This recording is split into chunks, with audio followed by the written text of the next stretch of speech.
ఇశ్రాయేలును కాపాడువాడు కునికడు నిద్రపోడు. అలాగా సంవత్సరం అంతా మనల్ని కాపాడుతూ వచ్చినాడు. ఎన్ని కీళ్లు, ఎన్ని ఇబ్బందులు, ఎన్ని అనర్థాలు, ఎన్ని ఆపదలు బైబిల్లో రాయబడుతూ వచ్చింది. సమస్త ఆపదల నుండి కాపాడినాడు. 1, 2, 3, 4, 5 లెక్కించడానికి వీలు లేనన్ని ఆపదలు, లెక్కించడానికి వీలు లేనన్ని కష్టాలు. ఎలాగైతే మన పాపాలు తల వెంట్రుకలకు మించి ఉన్నాయో, దేవుని యొక్క కాపుదల కూడా సందర్భాల్లో మన ఊహకు జ్ఞానమునకు మించిందిగా ఉంది. అందుకే ఈ దినాన మందిరం నిండుగా ఉంది. లేకపోతే అసలు మనం ఊహించుకోలేము ఆ దృశ్యం.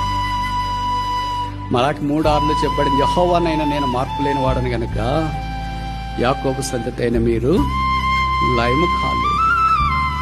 ఆయన కృపను బట్టి, ఆయన విశ్వాసతను బట్టి, ఆయన వాత్సల్యతను బట్టి మనం లయము కాకుండా కాపాడబడుతూ వచ్చినాం.